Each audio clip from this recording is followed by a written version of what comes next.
कोणाला उलट नसशील बोललास, एखाद्या त्यांचा पॉईंट ठीक केलास की विचारलं नाही असं नाही असं बरोबर. तर ते बोलतात अरे हा उलटी उत्तर देतो, काय उद्धट माणूस. तर मी काय करणार त्यांना ते उद्धट आहे मी उद्धट. आपण अनुभवले धंदेनी, अनुभवली चाकरी, दिवस रात्र घासली तरच गोड लागते भाकरी, तिखट पाहिजे भाजी आणि भातावरती आमटी, क्लबमधल्या शो नंतर फ्लॅटवरती पार्टी. हाऊसफुल मराठी गिग्स वाजवणं लय मोठा विषय, कारण ती गोष्ट होतच नव्हती 2 वर्ष आधीपर्यंत, 3 वर्ष आधीपर्यंत. आणि मला तर वाटतं अशा गोष्टी अजून खूप घडत राहिल्या पाहिजेत, बॅक टू बॅक. कारण बघ ना अशा गोष्टी बघायला भेटतात मग, असं रेव्होल्युशन झाले. पण आपण माणसं आहे, समोरच्या माणसाने तुला चांगलं बोलल्यावरती ऑफकोर्स तुला बरं वाटतं. पण आता ज्या लेवलवरती आपले गाणं चाललंय ते बघून इतकं खूप बरं वाटतं, बाकी काय नाही, खूपच बरं वाटतं. नमस्कार, मी नितीन मोरे, लेट्सअप मराठीमध्ये तुमच्या सगळ्यांचं स्वागत करतोय. एक गाणं असतं, एक रॅप असतो, एखादी कविता असते, एखादं नाटक असतं, एखादी मालिका असते, ह्या ना अशाच घडतात आणि त्या रातोरात मित्र बोलणार की रातोरात त्या कधी कधी फेमस होतं, तर रातोरात काही आटपतात सुद्धा. पण आत्ताचं जे गाणं आहे ते गाणं फक्त भारतामध्ये नाही तर पूर्ण जगावर अधिराज्य करतं आहे. आणि त्या गाण्याची खासियत म्हणजे ही आहे की हे गाणं रिलीज झाल्यानंतर खूप महिन्यानंतर त्या गाण्याचा म्युझिक अल्बम आपल्याला बघायला मिळणार आहे. त्याच गाण्याचा एक कर्ता मित्र बोलीन किंवा उद्धट मित्रमंडळाचा अध्यक्ष श्रेयस माझ्यासोबत आहे. उद्धट मित्रमंडळ मी का बोललोय त्याचा मिळाला तुला, तुझ्या श्रेयस का असे तुला सगळे उद्धट बोलतात, कारण का त्याच्या मागची काही गोष्ट आहे. ज्या लोकांना खरं बोलायची सवय असते ना त्यांना लोक उद्धट बोलतात, बाकी काय नाही. तेच कारण तू कधी कोणाला उलट नसशील बोललास, एखाद्या त्यांचा पॉईंट ठीक केलास की विचारलं नाही असं नाही असं, बरोबर. तर ते बोलतात अरे हा उलटी उत्तर देतो, काय उद्धट माणूस. तर मी काय करणार त्यांना ते उद्धट आहे मी उद्धट. बरं, तर हे उद्धट उत्तर श्रेयसने आपल्याला दिलेलं आहे. पण याच्या मागचं रिझन म्हणजे एक खरंच खूप चांगला ट्रॅक आहे तुझा उद्धट, जो मी पर्सनली जेव्हा तांबडी चांबडी इंस्टाच्या रीलवर ऐकत होतो तेव्हा मला ना स्क्रोल करताना तुझा तो उद्धटचा ट्रॅक मी बघितलेला, जो तू कारमध्ये बसून तू तो रॅप गातोयस आणि त्याच्या मागचं स्पष्टीकरण काय, ब्रेकडाऊन. मला ना तांबडी चांबडी ऐकायला आवडेल, पण मला तो उद्धटचा रॅप थोडा ऐकायला आवडेल. तो एक ट्रॅक आहे. ते गाणं कसं आहे ते, आपण अनुभवले धंदेनी, अनुभवली चाकरी, दिवस रात्र घासली तरच गोड लागते भाकरी, तिखट पाहिजे भाजी आणि भातावरती आमटी, क्लबमधल्या शो नंतर फ्लॅटवरती पार्टी, शहरातली पोरं पण ती बीटवरती रानटी मी फाडली, कचऱ्या पर या देशात पण आपण की चालली, उभ्या पाडली, मार्केट काउंट घालणार मी शतपावरी, शर्यत नाही धावली. क्या बात आहे. कारण का ना मी माझं सांगलं की भाई कोण आहे आणि नंतर तो ट्रॅक उद्धटचा ट्रॅक आय थिंक सो ते 2 पार्ट तू केलंस, 2 याच्यामध्ये आहेत. त्यानंतर तांबडी चांबडी म्हणजे मी तर बोलून की रेव्होल्युशनरी गाणं आहे, एक असा मराठी रॅप जो कोणापासूनच लपलेला नाही आणि फक्त मराठी माणूस नाही तर अख्खा जग, संपूर्ण जगामध्ये गाणं गाजतं आहे. आणि त्याचं आता म्युझिक अल्बम लॉन्च होतं, कारण का खूप वेळा असं म्युझिक व्हिडिओ लॉन्च होतं. खूप वेळा असं होतं की आधी आपलं ना म्युझिक व्हिडिओ लॉन्च होतो, नंतर मग त्याचे इन्फ्लुएन्सर रील वगैरे बनवतात, पण हे आपलं पूर्णपणे वेगळं झालं मित्रांनो की तेच भारी. ऑलरेडी फेमस झाले आणि त्यानंतर आपण म्युझिक व्हिडिओ बनवता येतं, ते अजून 4 पट 4 दिशेने जाणार आहे. बरं, तर यामध्ये ना क्रिटिक्सचा सुद्धा खरंच खूप मोठा, खारीचा वाटा बोलण्यापेक्षा बोललो की खरंच खूप मोठा हात आहे. काय सांगशील कसं ट्युनिंग जमतं, कारण का त्याच मुलासोबत जो आपल्यासारखाच वेडा असतो. तेच मी तुला सांगणार होतो, कारण त्याचा पण अप्रोच तसाच आहे, तो पण काहीतरी वेगळंच करतो. व्हॉट इज डुईंग विथ एमाओसिस एवढं नवीन आहे, एवढं वेगळं आहे, आणि मी जे करतोय मराठीमध्ये ते पण एकदम वेगळं आहे. तर मग आम्ही जेवढं एकत्र काम करायला बसलो ना, तर आम्ही कसं होतं त्यांनी मला बीट पाठवली, मी माझ्या आयडियाज टाकल्या त्याच्यावरती आणि ते खूप अनडिस्कस झालं. आम्ही असं काही विचार नव्हता केला की आम्हाला हे बनवायचं किंवा ते बनवायचं त्याच्यावरती, आणि आम्ही दोघं पण एकमेकांच्या आयडियाला खूप ओपन होतो, कारण तो पण काहीतरी वेगळं करतो, मी पण काहीतरी वेगळं करतो. ऑफकोर्स आम्ही दोघांचं एक्सपेक्टेड नाहीच येणार आहे, काही ना काहीतरी वेगळंच येते.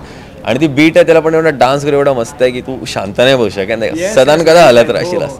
तर त्यावरती तो हुक आला आपला, तांबडी चांबडी चमकते उन्हात खाला करत.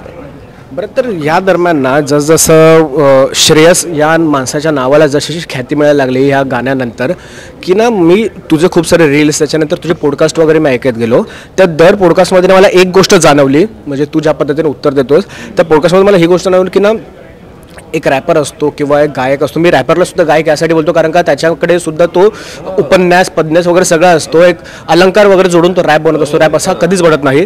तर काही रॅपर असे असतात ते फक्त वनाबी रॅपर बोलतात तसे असतात, पण तुझा एक ओरा वेगळा आहे. तुझ्या प्रत्येक रॅपच्या मागे एक स्पष्टीकरण आहे, एक अभ्यास आहे. काय सांगशील किती डिफिकल्ट असतं असा रॅप बनवायला जो एकही वल्गर शब्द न वापरता प्रेक्षकांच्या मनामध्ये घर केलं पाहिजे? आता बघ माझ्यासाठी तर ते खूप सोपं आहे ठीक आहे, पण ते मला वाटतं तू असं खूप टायमानंतर जेव्हा तू लिहित राहतो तेव्हा तुला स्वतःबद्दल पण तू जेव्हा अभ्यास करतोस ना, तू जेव्हा सेल्फ अवेअर होतोस तेव्हा तुला कळतं तू काय आहे, तुझं बोलणं कसं आहे, तुला शिवी द्यायची गरज आहे का, तेच विचार तू दुसऱ्या शब्दात मांडू शकतोस का. जरी तुला राग असेल, क्रोध असेल, तरीच तो मी न शिवी देता मांडू शकतो असं. तर ते कसं पुस्तकं वाचून, गाणी ऐकून, हे सर्व लिहून प्रॅक्टिस करून असं झालं की मला नको त्या गोष्टी बोलाव्या, नाही गरज नाही लागत बेसिकली रॅपमध्ये असं. बरं, तर क्रेटेक्ससोबत काम करणं म्हणजे मी पहिला क्रेटेक्सचा सागरिका म्युझिक लॉन्च झालेलं त्या संदर्भातल्या दरम्यान क्रेटेक्स तिकडे आले आणि क्रेटेक्सच्या गाणारा सुद्धा तो कार्यक्रमसुद्धा आम्ही खरंच खूप एन्जॉय केलेला. आत्ता मराठी वाजल्या पाहिजे हे सुद्धा एक रेव्होल्युशनरी मुवमेंट आहे मित्र, बोलायला काही हरकत नाही. जसं सगळ्यांसाठी मित्र बोलले की ज्या ज्या क्लबमध्ये मराठी वाजत नव्हतं, ऐकलं जात नव्हतं, तिकडे आता मराठी वाजत आहे. ॲक्च्युली काय सांगशील अशी रेव्होल्युशन ज्या मुवमेंट आहेत त्या म्युझिक इंडस्ट्रीमध्ये अजून घडल्या पाहिजेत का, ज्याच्यामुळे रॅप इंडस्ट्री खूप अजून समृद्ध झाली पाहिजे? एक्झॅक्टली. एकतर बघ, रॅपची इंडस्ट्री आहे ती एकतर मुळातच रेव्होल्युशनरी असते, ठीक आहे. पण इंडियामध्ये रॅपला सेम रूप नाही आहे जे बाहेर आहे, तो रेव्होल्युशनवाला रूप नाही आहे, ठीक आहे. तर इकडे असे कोणते कोणते रॅपर असतात जे अगेन्स्ट द रूल जाऊन गोष्टी करतात आणि ते लोकच रेव्होल्युशन आणतात. आणि वॉट क्रिटिक्स इज डुईंग ते क्लब शो दुनियामध्ये तर तो वेगळाच विषय आहे. तो खूप मोठा विषय आहे की प्लेइंग हाऊसफुल मराठी गिग्स वाजवणं लय मोठा विषय, कारण ती गोष्ट होतच नव्हती 2 वर्ष आधीपर्यंत, 3 वर्ष आधीपर्यंत.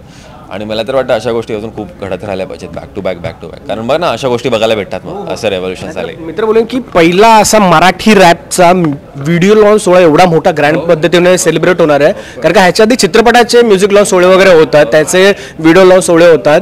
किती भारी वाटतं. आपण जे काम केलेलं असतं त्या कामाची ना, म्हणजे माझं असं म्हणणं आहे की प्रत्येक कलाकार काम करतो ना, तो त्याच्याकडून त्याला पोचपावती मिळायला पाहिजे, त्यासाठी नाही करत, त्याला पाहिजे असं त्याला आनंद मिळतो त्यासाठी करतो. किती भारी वाटतं की भाई चला आता झालंय. हां, ते बघ बरोबर बोललास. बघ मी पण लिहितो, मला स्वतःला आनंद येतो, पण पोचपावती भेटल्यावरती शांतता वाटते, तू डिनाय नाही करू शकत, कळते ना. कारण आपण माणसं आहे, समोरच्या माणसाने तुला चांगलं बोलल्यावरती ऑफकोर्स तुला बरं वाटतं. पण आता ज्या लेवलवरती आपले गाणं चाललंय ते बघून खूप बरं वाटतं, बाकी काय नाही, खूपच बरं वाटतं. आणि अजून याला काहीतरीच पुढे न्यायचं आपल्याला. आता जर व्हिडिओ आल्यानंतर अजूनच काहीतरी होऊन जाणार आहे गाणं. कारण का त्या व्हिडिओचा आम्ही टीजर पण आम्हाला बघायला नाही मिळाला, कारण टीजर असतो ना एक छोटीशी हिंट, फक्त एवढंच कळायला पाहिजे की कळायला इन्फ्लुएन्सर आपले कोण आहेत ते, पण भाई तो म्हणजे धमाल येणार आहे. बरं, तर मला थोडा शेवटचा प्रश्न विचारायला आवडेल की जसं तू बोललास की रेव्होल्युशनर आहेच, रॅप इंडस्ट्रीमध्ये सुद्धा रेव्होल्युशन झालंच पाहिजे. श्रेयसला आम्हाला चित्रपटामध्ये गाणं गायला कधी बघायला मिळेल, चित्रपटाचं संगीत देताना आम्हाला कधी बघायला मिळेल? येत्या वर्षी. क्या बात आहे, क्या बात आहे. नाव वगैरे रिव्हील होणार आहे? नाही, काहीच नाही, पूर्णपणे गुलदस्त्यातच आहे तसं बोला. बस नाही, एवढी चांगली बातमी खूप झाली. नाही, खरंच खूप भारी वाटतं. तुर्तास मी इकडे थांबतो, कारण का अजून खूप साऱ्या गोष्टी करायच्या आहेत आपल्याला, पार्टी एन्जॉय करायची आहे आपली. जाता आता हेच ॲक्च्युली सेलिब्रेट करायचं. मला एक विचारायला आवडेल तुला, जाता प्रेक्षकांना काय सांगशील की रॅप या एक काव्य संग्रहाकडे किंवा रॅप या एका कलेकडे प्रेक्षकांनी कशा पद्धतीने बघितलं पाहिजे? रॅप जर ऐकायचं असेल तर कानामधनं नका ऐकू, मनापासून ऐका, मला एवढं सांगायचं.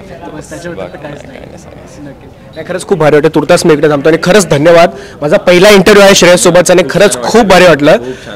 पुन्हा एकदा तुझ्यासोबत तुझ्या संपूर्ण टीमला ऑल द व्हेरी बेस्ट. खूप खूप धन्यवाद, खूप धन्यवाद. Thank you so much.